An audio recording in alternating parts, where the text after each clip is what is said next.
to the Doctor Who Marathon. I'm your host McEdam, and today we're going to be talking about The Boy Who Saved the Proms, written by Stephen Moffat and is directed by Toby Haynes. This story was part of the 2010 Doctor Who Proms. For those of you who don't remember, BBC used to do this thing where they would have Murray Gold and Ben Foster play the music, their score from Doctor Who, in a sort of hope that they could get children interested in more orchestra music, which is always some really cool stuff. The first one they did, I believe, was in 2008 or 2009, in which we've already talked about that one with Music of the Spheres with David Tennant's 10th Doctor. But this is the first one with Matt Smith in it, and so the Doctor Who Proms also in itself had a small little episode towards it. You can watch this at the Proms on the DVD for A Christmas Carol. However, I haven't got the Christmas Carol, so I watched this using people's footage that they took on the day, which is really cool. And what's really unique about this particular story is that it's not just a short Doctor Who episode. Oh no, they actually get involved with the audience. It's very short, it's very sweet. It's not, a big deal, but I wanted to talk about it because it's just so cool and just so interesting. So, at the Proms, Karen Gillan is announcing to herself, she's talking about how they were just listening to, I believe it was Amy's theme, before she gets something on her headphone piece, and she hears like a distressing alarm as suddenly the stadium goes black and you get the screen come on and you get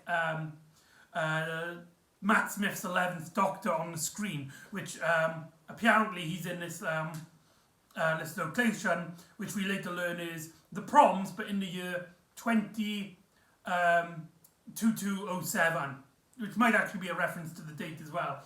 And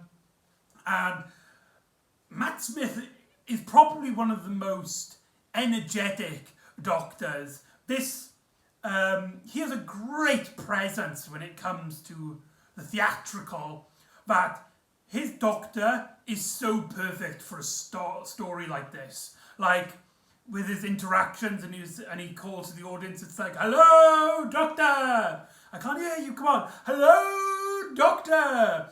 With Matt Smith's bigger, not bigger to David Tennant, but he has a much more whimsical feel about him and a much more theatrical. Like, his Doctor suits perfectly to him turning to the audience and doing the whole pantomime thing going on.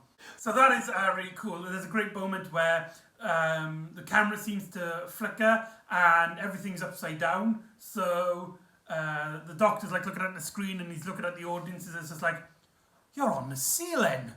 No, wait. Oh no, wait, the camera just turned around and you flick around. And you could tell the audience were really enjoying this. And it probably was expected just a short little episode, like last time.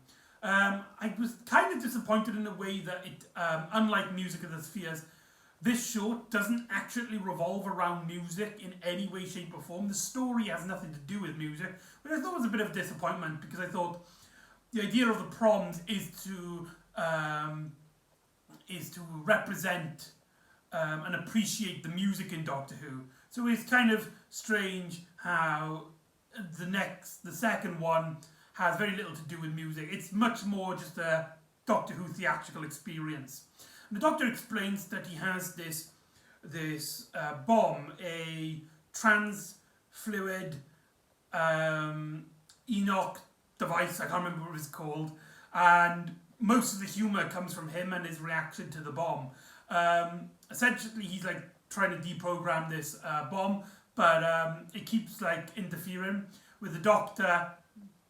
Is like, "Don't worry, it's completely harmless unless it starts beeping," and then it beeps and it's like with a different rhythm, and then it does a different rhythm, and not that pitch, with a higher pitch, and then it goes to a higher pitch.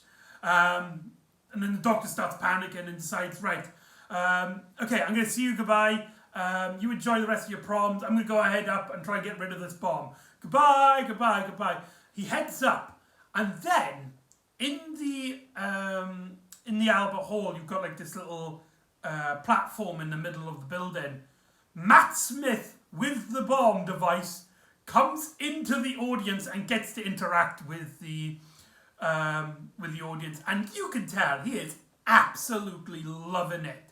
This, I believe, shows Matt Smith at his most enjoyable with his bombastic reactions and personality. I just love his movements. He is a great doctor to watch far away, as he's just constantly, he's got this hand gestures, this movement that is very unique to not just his doctor, but him as just a person. It's got a little bit of Charlie Chaplin in there, a little bit of Adam West is Batman, especially when there's a bit where he's like, oh, don't worry, it's completely fine unless it stops beeping, and then it stops, and then Matt Smith just kind of puts it in one corner, goes into the other corner, and kind of like ducks in the corner of the guy. That kind of reminds me a bit of the bomb bit from the Adam West Batman series. He's very active, and he needs help. He needs help to deactivate this bomb. So what he does is he goes into the audience and he asks for one of the children to become his little helper, essentially, his companion for this story. And we get the companion, the small little companion with, I believe the kid's name is Ben. And this is a great example of, you can write a Doctor Who episode for the Proms. You can interact with the audience. However, things aren't going to plan always the same, especially when you're working with children. There's a great bit where Matt Smith he's showing the kid this string, and he asks the boy, "Can you see this string?" And the boy says yes, which kind of catches Matt Smith off guard, but he stays completely in character, and he's just like, "Wow, you're on the ball on this one, because this is actually psychic." A string, which means it's also completely imaginary. And then he asks the boy to put it in his mouth, and then he's like, "Don't shake your head, don't speak, otherwise your head will explode and destroy the prom. Okay? Okay, don't nod." As the 11th Doctor, he tries to get a sonic screwdriver. There's actually a reference to the Lodger when he gets out his sonic screwdriver, only to reveal that he actually brought out a toothbrush instead, which is a reference to when he did that in the episode The Lodger.